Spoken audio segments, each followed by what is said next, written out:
Most people assume that sounding nervous means you are nervous, that if your voice shakes, or your words rush, or your tone feels uncertain, it must be because you lack confidence, experience, or knowledge.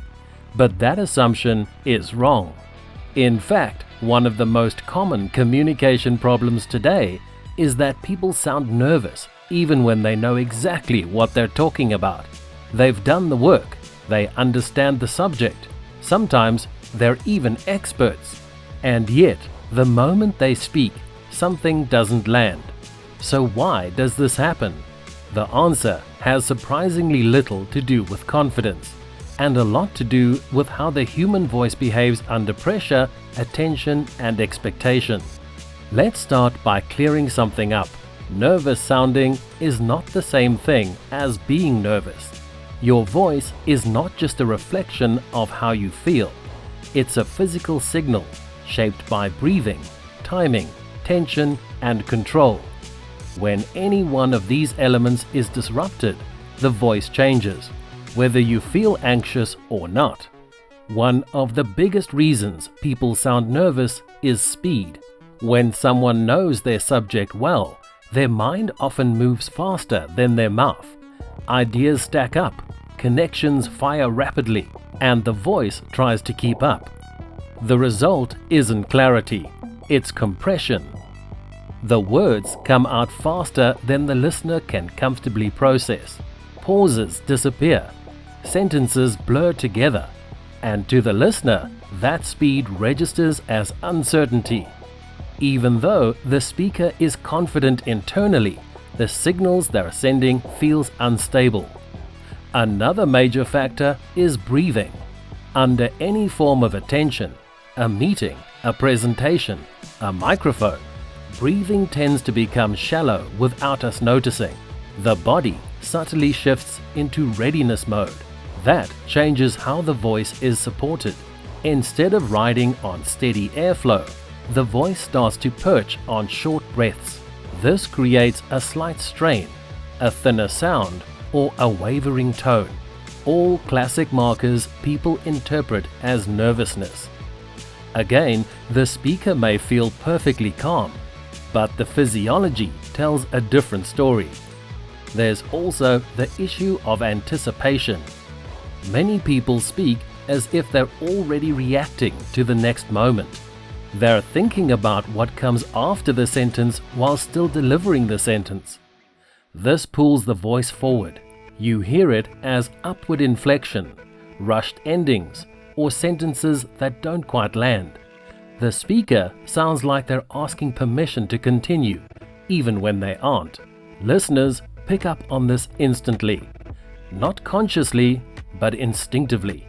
And then there's self-monitoring.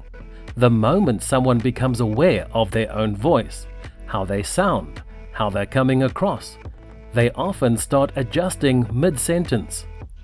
They correct tone, they adjust volume, they second-guess word choice. This internal interference breaks flow. The voice loses its natural rhythm, and rhythm is one of the strongest signals of calm authority. When rhythm collapses, nervousness is the label people reach for. What's important to understand here is that none of this means the speaker lacks confidence. It means their communication system is overloaded. Too many processes running at once. Knowledge alone doesn't guarantee clarity. Clarity comes from control, and control is mostly invisible. Professionals who sound calm under pressure aren't necessarily more confident people. They've simply learned how to reduce interference. They speak slightly slower than they think they need to. They allow silence to exist without filling it. They finish sentences before moving on to the next idea. These small behaviors stabilize the signal. Another reason people sound nervous is misplaced effort. Many speakers put energy into sounding confident instead of sounding clear. They push their voice, emphasize unnecessarily, or try to project authority through volume or force. Ironically, this often produces the opposite effect. A pushed voice sounds strained.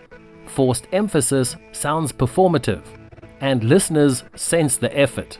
True authority sounds effortless, not because it is effortless, but because effort is applied in the right places. One of the least discussed factors is environment. Rooms, microphones, acoustics, and monitoring all influence how a person speaks. If someone can't hear themselves properly, they unconsciously compensate. They speak faster, they raise pitch, they tighten their voice. This isn't psychology, it's feedback control. The human voice constantly adjusts based on what it perceives. When that feedback is distorted or missing, the system destabilizes. This is why people often sound different on recordings than they do in conversation, and why that difference is frequently described as nervousness. It's not personality, it's conditions. So what's the takeaway here? If you sound nervous when you speak, it doesn't mean you're insecure, inexperienced, or unprepared. More often it means your pacing is slightly off, your breathing isn't supporting your voice, your attention is split, or your environment is interfering with feedback. These are technical issues, not character flaws. And the good news is that technical issues are solvable, not through hype or affirmations, but through awareness and restraint. The most reliable way to sound calm is not to add something, but to remove things. Remove unnecessary speed, remove excess emphasis, remove the urge to fill silence, remove self-correction mid-thought. When those interferences disappear, the voice settles on its own. And when the voice settles, people stop hearing nervousness, they start hearing clarity. That's the shift most speaking advice misses. It focuses on confidence when the real issue is signal integrity. If you maintain the signal, trust follows naturally. And if this topic resonates, you're not alone. Many people feel this disconnect between what they know and how they sound. Understanding why it happens is the first step towards closing that gap. And if you want to explore how professional communicators develop presence without losing authenticity, consider subscribing. Until next time, speak clearly, breathe deeply, and trust your own voice.